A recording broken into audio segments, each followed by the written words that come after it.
Welcome to the Gatekeepers Podcast with Billy Grove, where the fence world gets real, raw, and unfiltered. Billy's not just an industry leader, he's a hands-on pro who knows what it takes to build quality fences and strong teams. So grab a cold one, settle in, and get ready for straight talk about the trade. Today's show is brought to you by Mr. Fence Academy, National Metal Industries, J.C. Gurry Signs and Decals, and Orlando Hinge Company. If you're looking to hit the next level in your fence company, check out Mr. Fence Academy. Real fencers, real job sites, real training equals real results. And now, live from the Mr. Fence Academy studios, here's your host, Billy Grove.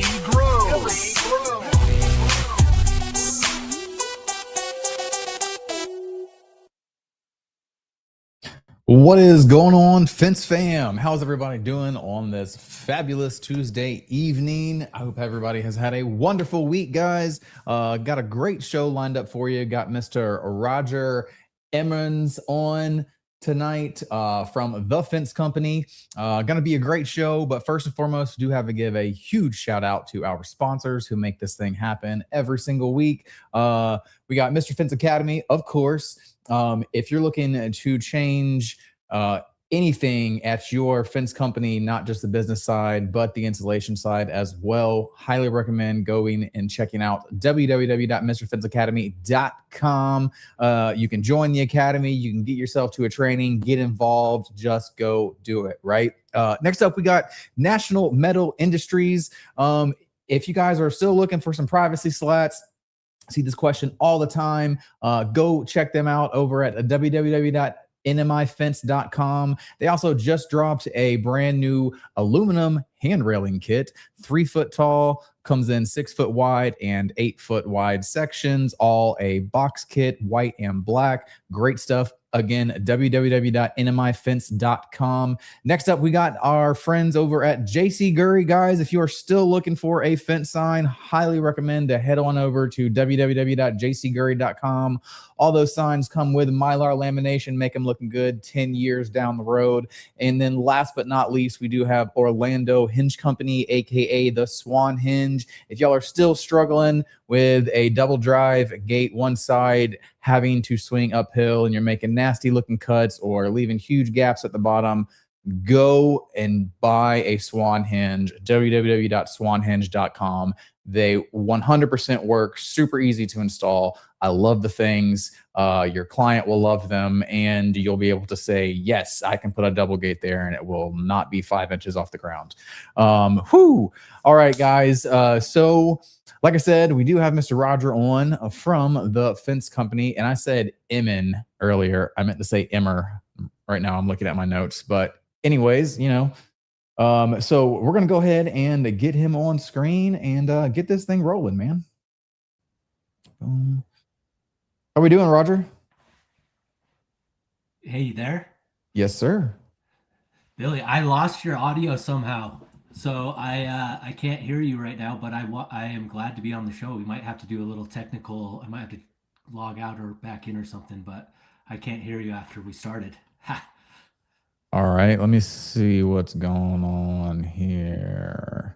Settings, audio, echo cancellation. There's my volume. Yeah, log out, and back in. All right, guys, so we're dealing with a little bit of technical difficulties. Right before I hit, right after I hit live and I went to go use the restroom, the MacBook shut off on me, so that might have something to do with it. Sometimes the Roadcaster can give me a little trouble here and there. Let's see, edit mic settings. Mic all the way up, background noise, remove, add back to stage, nobody's there. Oh, well, he'll come back. So we're fresh off week 2 of coming off Fence Games, man, and we're still talking about it. We're still talking about who won, who lost, why, all this other stuff. Love it, man. I love all of the things about it. I saw old Evan Gardner is putting on fence days. That should be fun for those of you who are in the South, close to Louisiana. Go give my homeboy a shout and learn how to drive some posts if you don't know how to drive any posts, man. That'd be a great thing. And you get to use his wing tools, which are freaking awesome, dude. Awesome, awesome freaking tools. So while we're waiting on everything to get rolling, let's see who we got in the comment section over here. Nobody yet. How about now, Roger? Can you hear me? Yes. Hey, what's up? I'm here. All right. See, like sometimes you just need to just leave and come back, and that works. Ain't that the truth? But I'm here now. Sorry about that. I don't know what happened. We even tested this out before. All good, man. All good. StreamYard changes so much. I swear to God, every week I log in and I have to scroll through like 6 new updates. So it's not something new for them, unfortunately. I just wish they weren't the most affordable, best streaming service. They are, unfortunately. So they keep getting my money every month. Hey, you know what? Nothing's perfect, right? So, Right. But glad to be here. Yeah, man. So for everybody who doesn't know you, you are Roger Emmer. Will you let everybody know where you're out of and all that? Yeah, for sure. Yeah, so I'm from Utah, born and raised in Salt Lake City area. Still live there, and love it here. Before I was in fencing industry, I spent most of my career in tech and in retail operations, scaling retail businesses.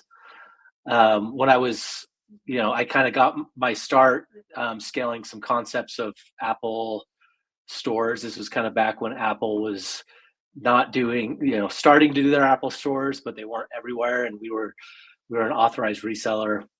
And I had a lot of great experience growing that company. And being an employee of that company, but really seeing the growth from basically 2 stores all the way up to that company was sold to GameStop, and we scaled it to close to 100 locations. Right. And then the other part of my career that's probably worth highlighting is just I spent about 6 years at Vivint, which makes smart home products, camera security, those types of things. Did a few different things there, but most closely I worked on the product marketing team. I led that. And so that meant I worked really closely with all the engineers, developers for both hardware and software. And we helped get those products ready for launch and roll out to the public. So, I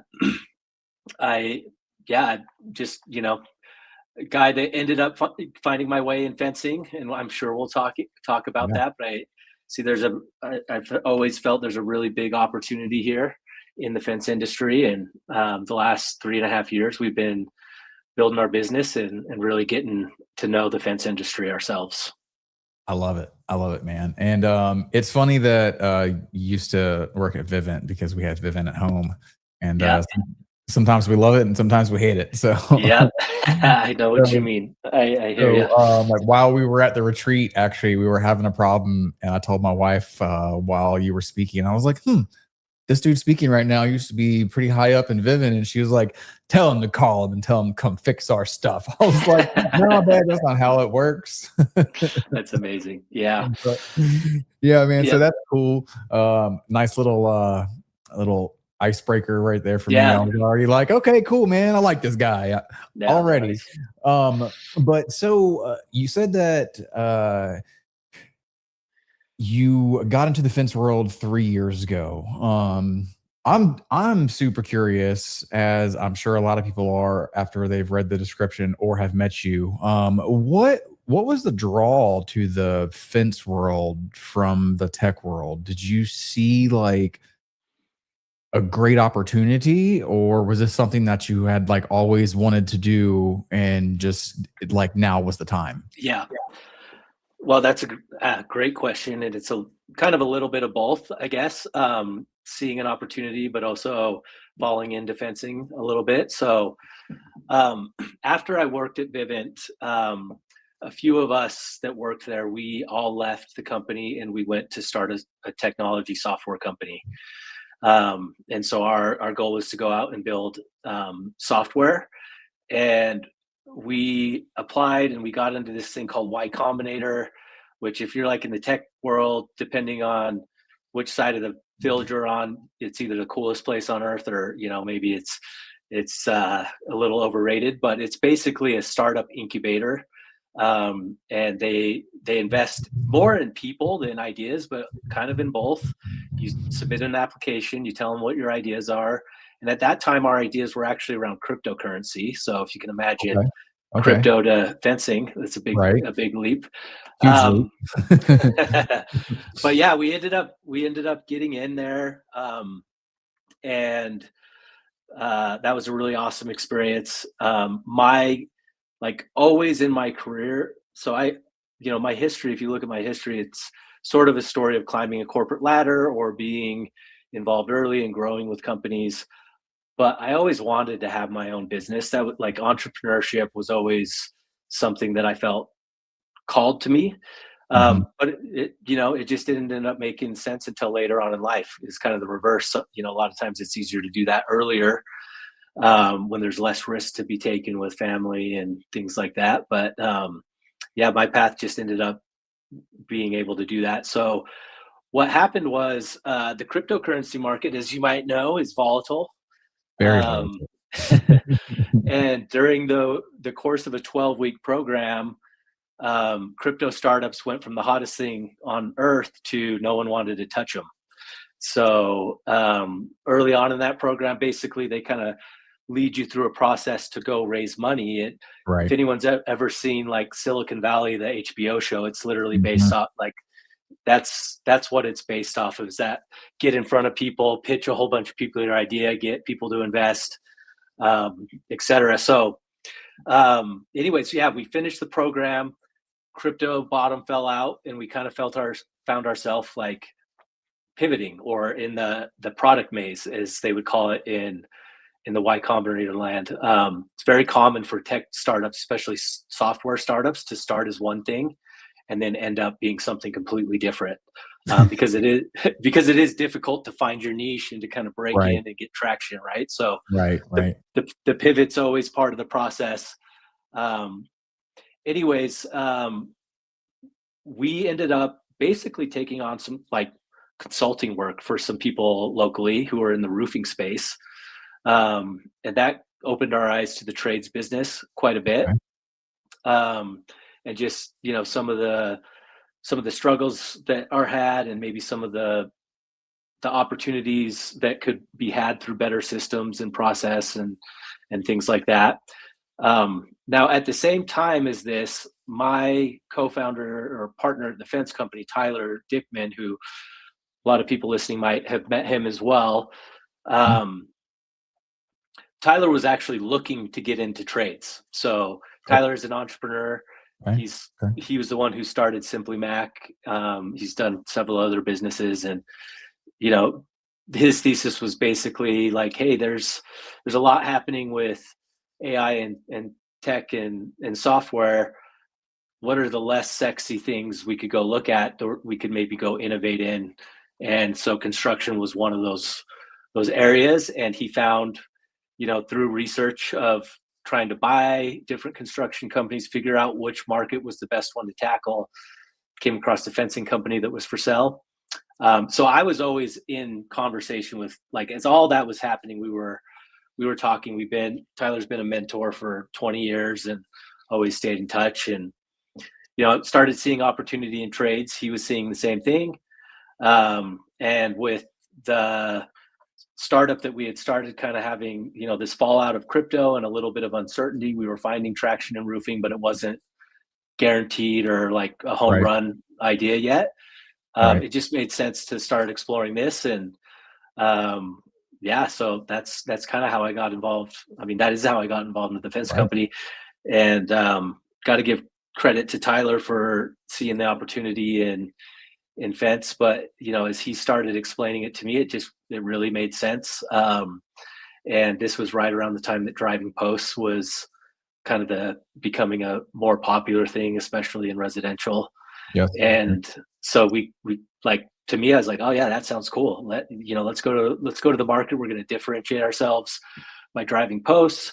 And we're going to apply some of the things we've learned scaling businesses to operating a fence company. And we see that this could be something that could be multi-location, or a bigger play beyond just a local fence company in Salt Lake City. But we started in the trenches. I like to say I've been there. I mean, we all know the tough parts of the fence world, and I got to say, it's harder than it looks, man. I mean, everyone who's listening deserves a ton of credit. It totally is. It totally is, yep, man. Yep. So, and that, a lot of the stuff we'll talk about probably later on in the pod is sort of, a result of that experience and going through that ourselves. But yeah, we've been going about 3.5 years. This is our fourth season, getting geared up. We just got our fence recs a couple weeks ago, and so we're ready to go. That's awesome, man. That thing is a beast. Right? Yep. Oh yeah, we're super excited for it. The thing is a beast, man. I haven't had too much time on it, but what I have had has been it's been fun. So like, speaking of the fence company, we're just gonna roll on into that. So you guys started the fence company in Salt Lake City, Utah, right? Yep. And you guys have a different model than a lot of the other startups that I've seen, and I love it. You guys have really simplified a lot of things. You can really tell that you come from a scaling background by that. So tell us a little about the whole fence company's model. Yeah. So from the beginning, kind of having that entrepreneurial spirit of, Tyler and I had worked together. We had grown multi-location footprints. That was always our goal. Our goal was always to have multiple locations. Exactly how we got there, we were a new company. We were a little unsure of that, but we knew we wanted to scale the business from the beginning. And so that, having had experience in scaling, one of the things that you learn is the process, the software, everything really matters to scale. It's one thing to run a $5 or $10 million fence business that's just local and doing, serving the local community. But if you try to replicate that across multiple locations, it gets more challenging to do so. So we focused in on a couple of things. First and foremost, we focused in on brand. We early on, the fence company just made sense as a name for us, but we invested in thefencecompany.com, and we focused on a kind of a branded consumer experience, almost like the Apple-esque version of what a fence company could look like, right? Right. And so that was a key pillar. Is we knew customers are drawn to brands. They can connect with them. They also create, trust with customers, right? So all of these different things around our brand, and the things we learned in the past, that was kind of one of the core pillars as we got started. And so as we grew, one of the things we quickly realized, and maybe we didn't realize it quick enough, to be honest, is that running a fence company can get extremely complex, especially if you're offering lots of styles of fence. Right. Just even the little things. If a guy hasn't installed a lattice top vinyl fence in a couple months, just those little things coming in and out of all of the processes makes scaling really difficult. It makes training really difficult. Yeah. It makes managing inventory really difficult. I mean, it makes making money really difficult, to be honest. So we at some point in our journey, probably a year and a half or so in, maybe even a little longer than that, we took a pause and we just said, hey, we got to simplify this a lot if we want to grow. We're good friends with Sean King and the Mr. Fence Academy. I should mention, literally the very first thing I did joining the industry was join the academy and head out to a driven post training. Yes.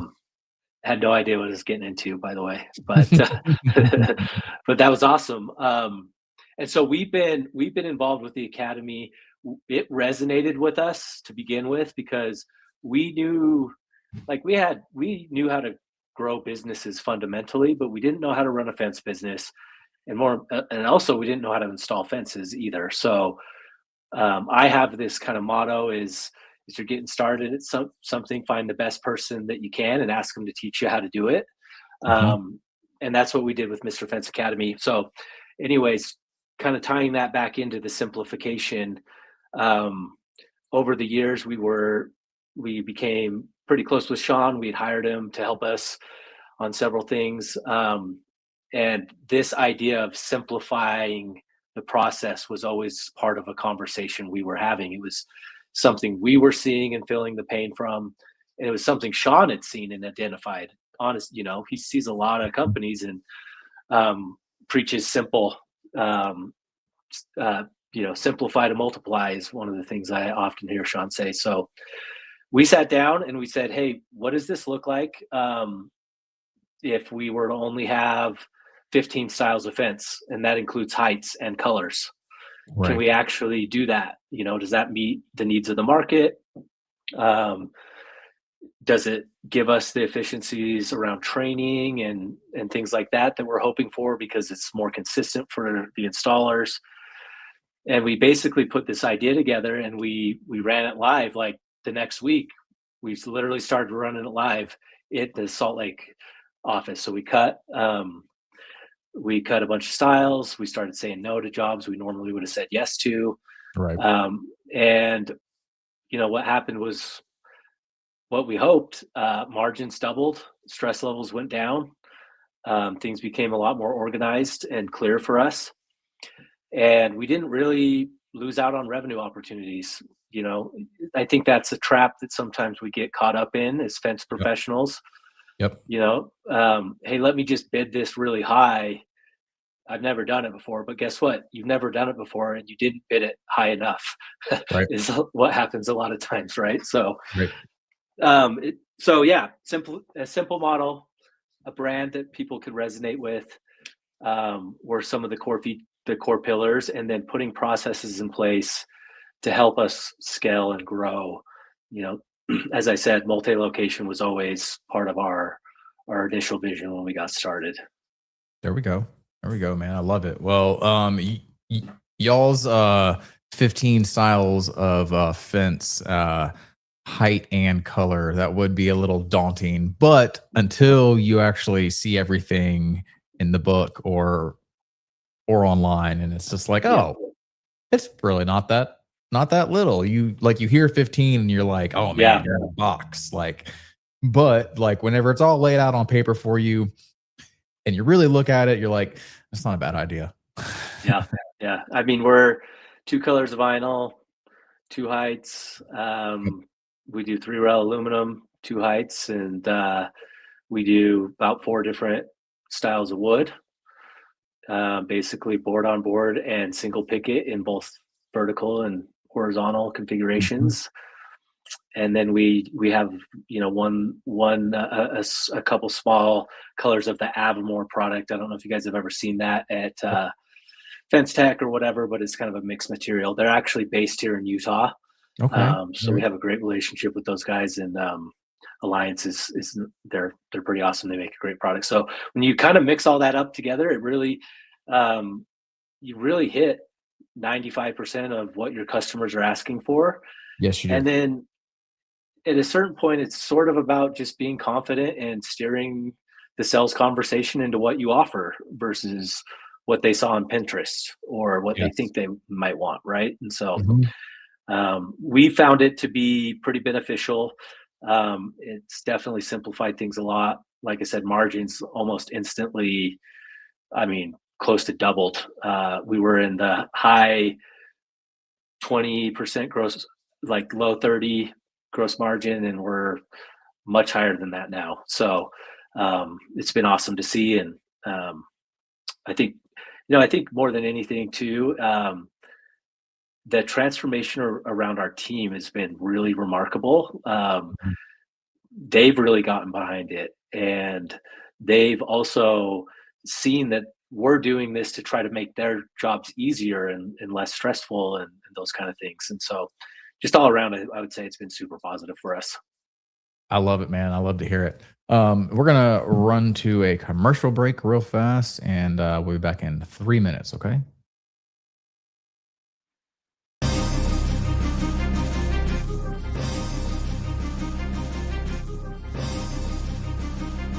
National Metal Industries, a family-owned business for 70-plus years, has grown to be recognized for their ability to deliver on not just privacy slats for fence, but all types of fence products. National Metal Industries has all the hardware and tools to get the fence professional in and out of their job with the most ease possible.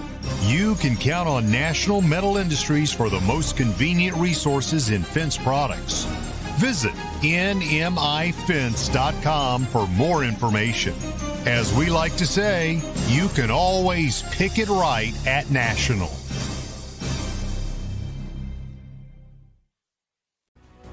J.C. Gurry Signs and Decals has been a trusted name in the sign industry since 1949, with all manufacturing done in-house from start to finish right here in the USA. With 75 years in outdoor signage and roots dating back to the 1920s, J.C. Gurry specializes in durable, high-quality signs and decals. In-house screen printing since the 1970s ensures every product meets the highest standards. Visit jcgurry.com for more information. Every aluminum sign includes Mylar lamination at no extra cost, extending product life in tough outdoor conditions. For unmatched quality and longevity, visit jcgurry.com. Struggling with a gate that drags on your sloped yard? Orlando Hinge Company has the solution: the Swan Hinge. Unlike standard hinges, the Swan Hinge lets double drive gates swing open smoothly up inclines, eliminating dragging and binding. Easy to install on vinyl, aluminum, wood, and chain link gates. It's built for durability and made to withstand the elements. And when your customer hears that, yes, their gates can work on a slope, you just made the sale. The Swan Hinge, designed by fencers for fencers. Made in the USA, lifetime warranty. Order today at swanhinge.com or email info@orlandohingecompany.com. The Swan Hinge, because every gate deserves to open smoothly. Alrighty, guys, we are back. And for those of you who are just joining us, I have Mr. Roger Emmer on tonight from The Fence Company. And we were just talking about The Fence Company and what it is and how they do what they do with only 15 styles of fence. And boom, we're going to jump right back into it. So as far as the employee model goes, are you a sub model or an in-house crew model? For us, we're in-house crew model. The Awesome. reason we landed on that is I think it's just part of our experience in our blood with all those retail locations we hired, trained, and all those employees work directly for us. And Mhm. there's some advantages that you have having an in-house team, I think, around culture and process and procedure that you don't necessarily get from subs. However, I think Right. both models can work. It just kind of depends on the individual circumstance and if what the subcontractor network is like in your area. But yeah, we've always believed pretty heavily in promoting or in hiring our own staff. Culture is really big. We didn't really hit on that. Why is the fence company different? But that is actually Right. a very big differentiator. We've got mission, vision, values, those types of things that you hear about.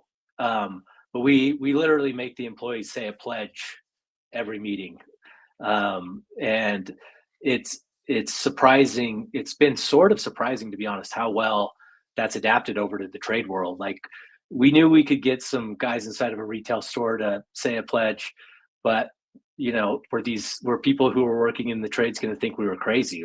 I don't know. Wait, you want me to say a pledge? What the heck? All right. I got to put my hand over my heart. Yeah. Anyways, we found it to be extremely impactful. It's been received really well by our team, and it helps us build. It helps us have a little bit more control and direction over the way we operate, with having our own crews in house. But yeah, I think it can definitely work both ways. It just kind of depends on each person's situation.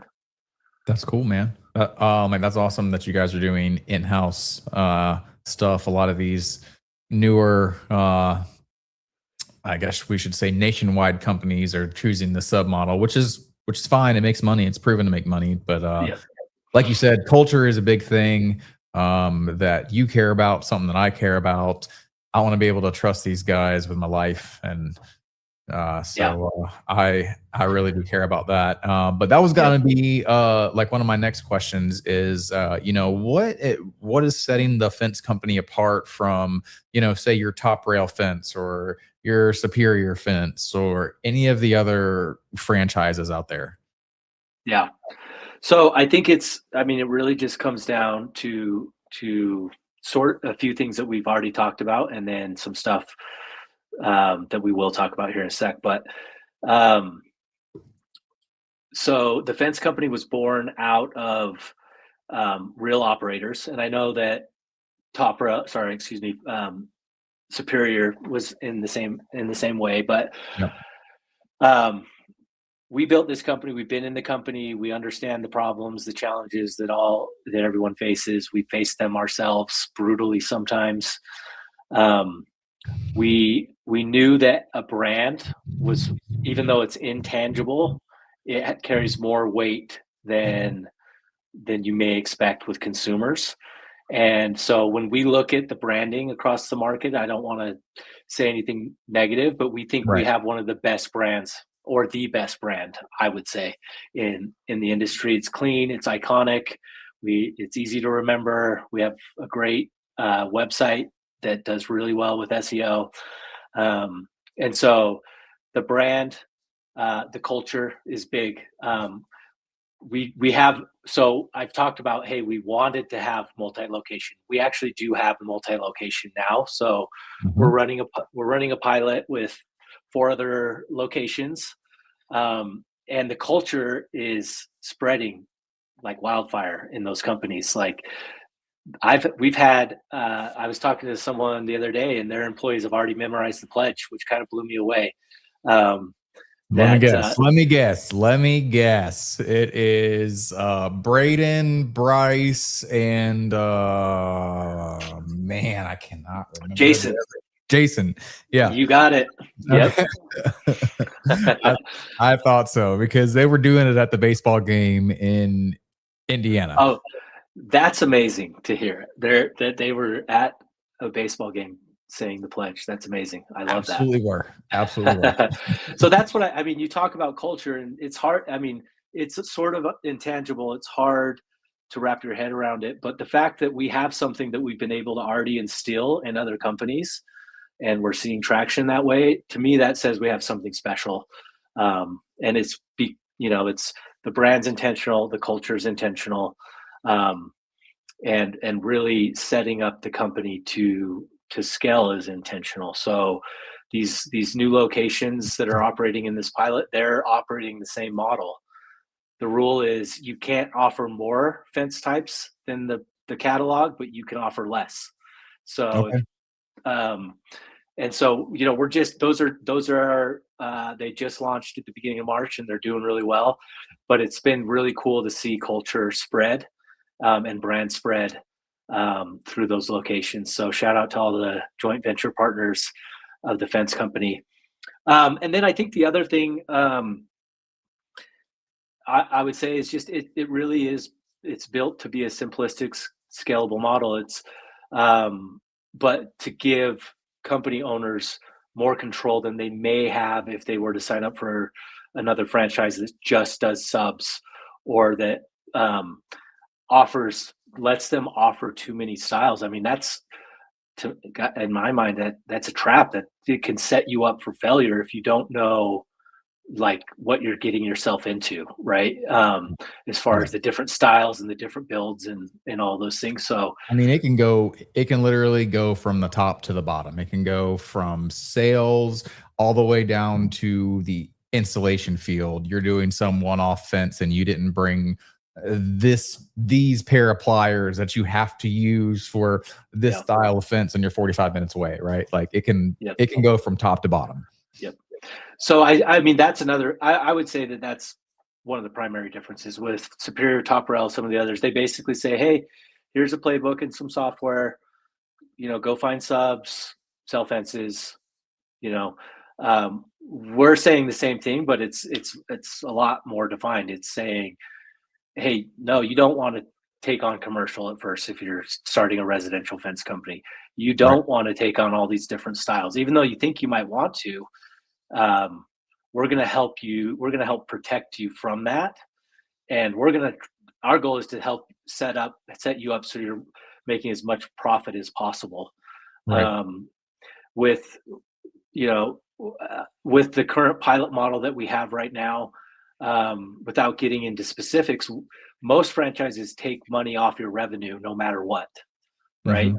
We don't do that. If you're not hitting a certain gross margin threshold, you don't pay us anything. So the model's flipped. The incentive is for us to help grow the business, not just our business, but the operator's business. We want everyone to be successful there. So Love it. Love it. And I heard you mention that it comes with software, which was something that I was very intrigued about at the retreat to finally get to see it. I've heard Nico talk about it, Sean talk about it for months and months and months and months. So I was excited. Fence OS, very, very, very cool system for fence, and that's a very, very neat system that you guys got going over there. yeah, If you would like to just yeah, talk about that for just a couple minutes too. yeah, for sure. So Fence OS was really born to solve our problems, right? Mhm. You heard our story. We didn't get in here to start making software for fence companies. We Right. always wanted to scale multi-location, and then we found that, quite frankly, the fence industry, to me, it felt underserved with the software Mhm. options that are available. Mhm. And while there is some specialized tools, a lot of it is generic contractor CRMs that are adapting to fence. Right. And that might work well. We think that might work well for some people. We think there's a better model. And so Fence OS is literally designed for fence companies only. It doesn't run landscaping companies. It doesn't run roofing companies. It's just for fence. Um, Taking a step back, talking about where we came from and how we learned a lot from the academy, and we've made relationships with Sean and James and all these other great people over the years.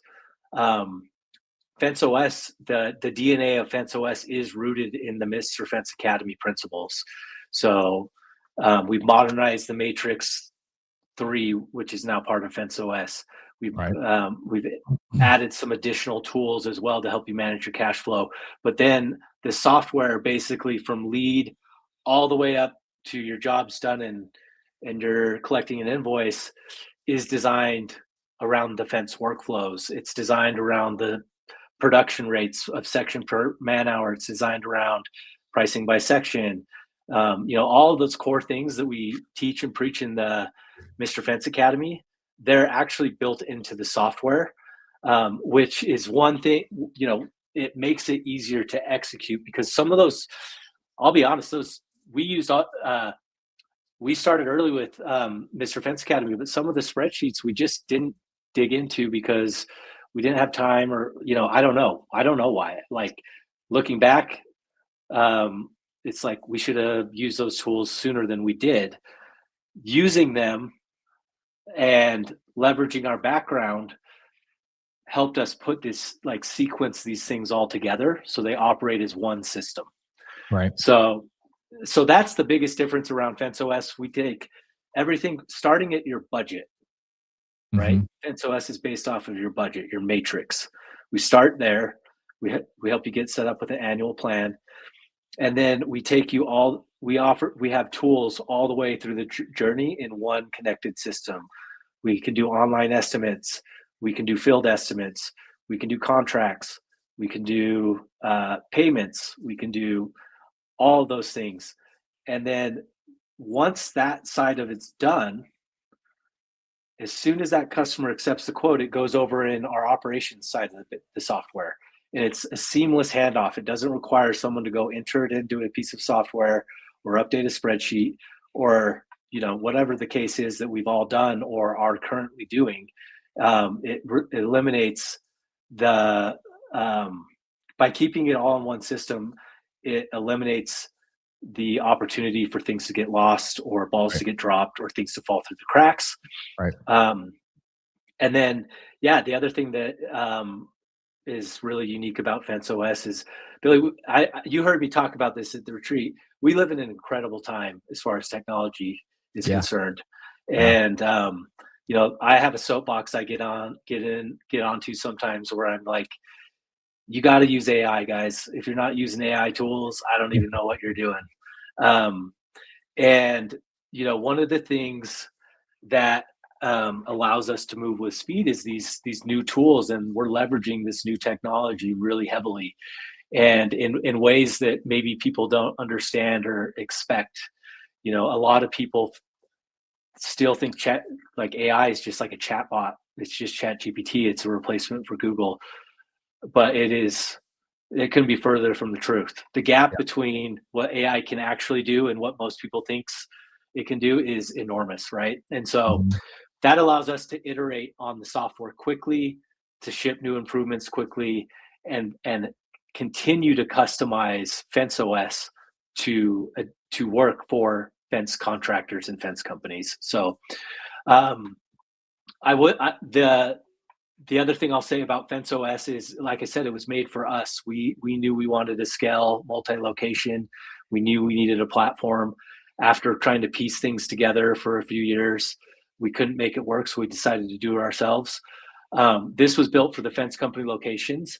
But having said that, we have a tremendous respect for Sean and what he's built at Mr. Fence Academy. And Sean's been a very big part of our journey all throughout.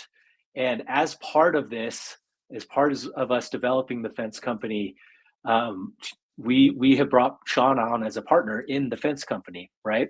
Yeah. And so as we developed this software, we said, man, this is amazing. And we want to keep it to ourselves, but we know there are people who subscribe to the Mr. Fence Academy methodologies that this would change their lives if they could use the software.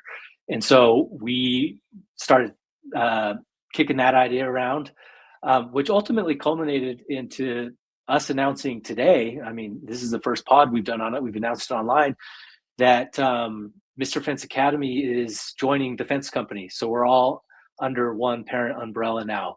And we are, our main goal is to continue to drive the industry forward and to provide the best tools for the professionals in the industry. So the only way you can use FenceOS is by signing up to be an actual fence company joint venture location, or to be a part of the Mr. Fence Academy. We think that's important because we want to build alongside people who believe in what we're doing. And, the software is opinionated, I like to say, meaning it has a point of view on how you should run a fence company. Right. And so for some people, they might say, well, I don't get how that could work for me because every company's different and I do this thing this way or that way or whatever the case is. What I'm saying is, guys, I talk to a lot of people and we all have the same problems, literally the exact same problems. And so let's just come up with a great solution for all those problems and let's all, benefit from that. And so that's what we're trying to do with FenceOS and with the Mr. Fence Academy and the Fence Company. We see this as one platform that we can help achieve our goals of growing our business, but also achieve the goals that Sean's had for decades and that we have to improve the industry and to give back. So yeah, excited. I mean, I'm glad I was here to kind of announce that formally and talk about FenceOS. But I think, yeah, I think we're just really excited about the opportunities ahead for the Academy, for the Fence Company, and for FenceOS.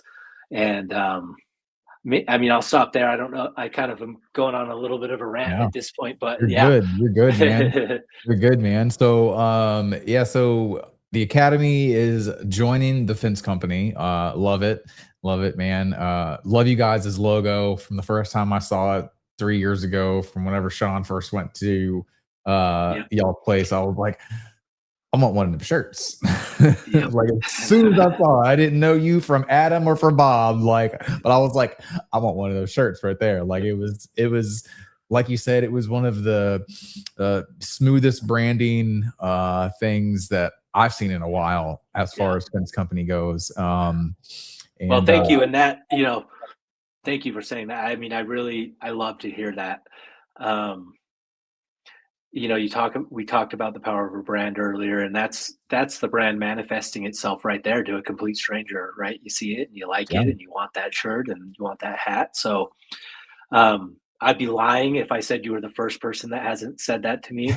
It's probably literally been every single person I've met in the industry, but I'm telling you, man, it is y'all did, like, if y'all don't ever do anything right again, know that you got that one. You knocked that one out the park.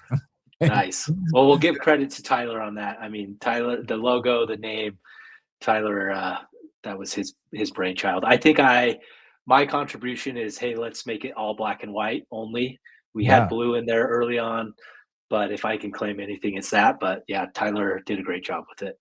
And I mean, sticking extremely true to the brand, keeping it simple, everything. 2 colors, black and white, the Fence Company, like no like crazy name and then, you know, fence or anything like that. Man, I love it. And always have. Yeah, man. So like you were saying earlier, you have some teams already around the country that are just diving right in, man. I love those guys from like Pennsylvania. They had the most enthusiasm, I think, besides the union fencers out there. Nice. It was cool to watch them mesh and gel together.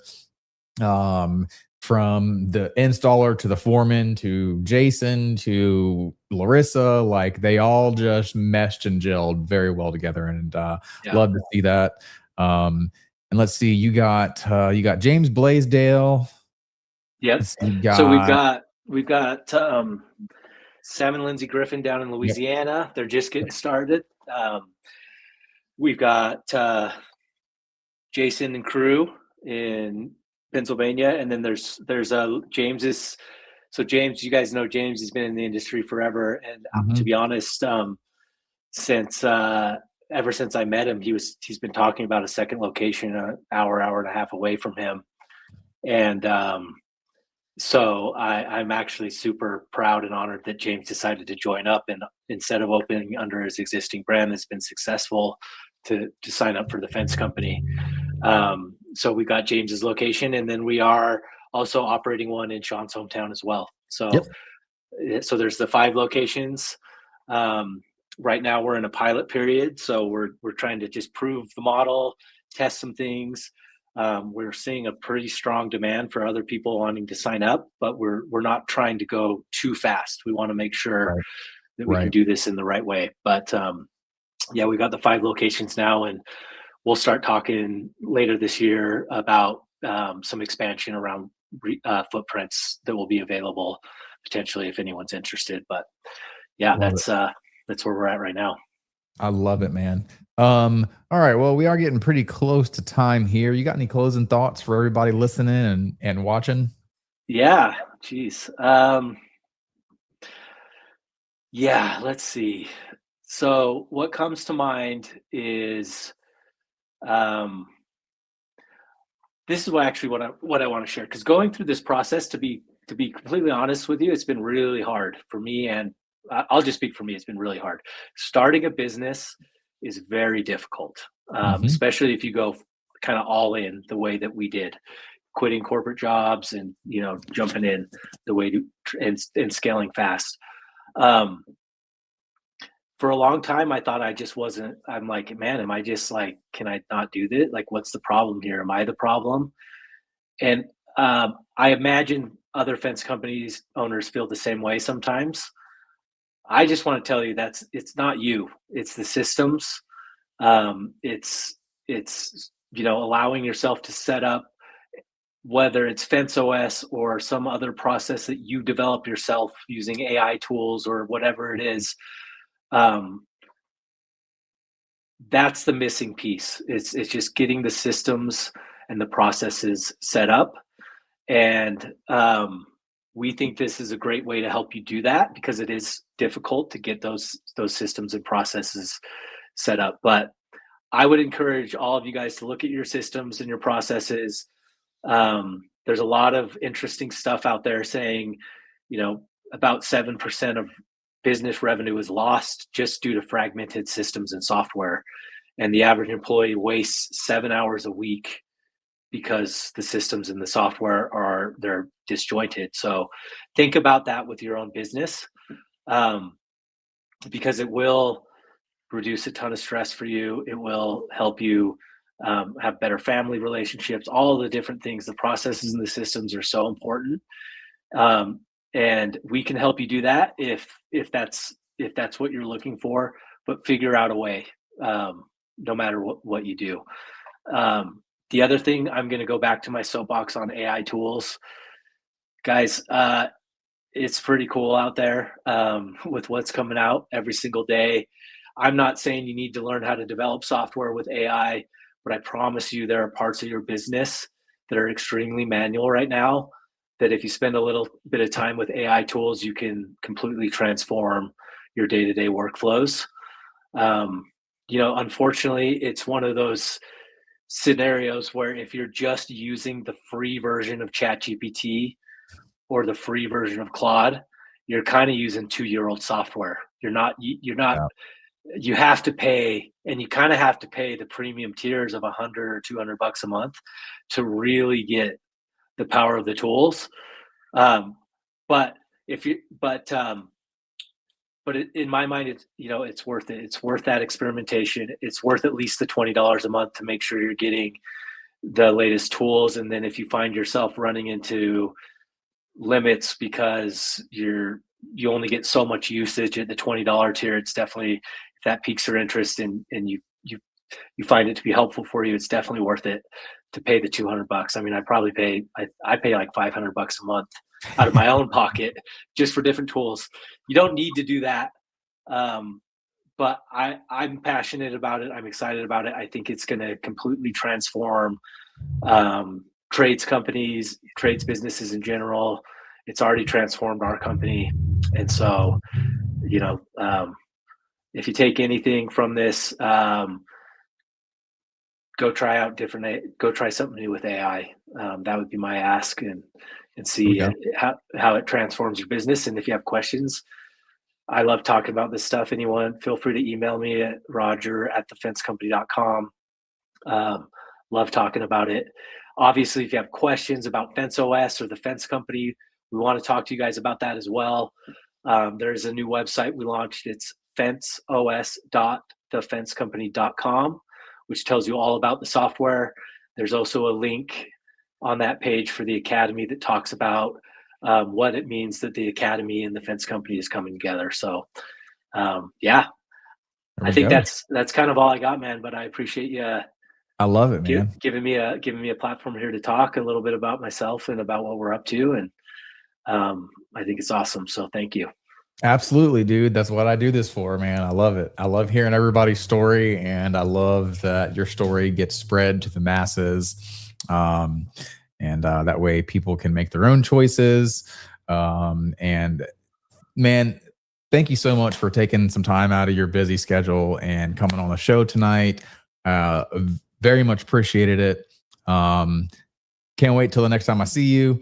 Yeah, I'm sure that will be. I'm sure that will be sometime soon. Sooner than later. It needs to be. Yeah. But yeah, man, thank you so much for coming on the show, and you have a wonderful rest of your night. All right. Okay. All right, guys. We'll see you. All right, buddy. Thank you. Boom. All right, guys. Another awesome show knocked out. And y'all stay tuned for next week. We got a good one. We got a good one coming up. I'm not going to let you guys know quite yet who the guest is going to be. We'll wait until Monday to whenever I share that episode teaser.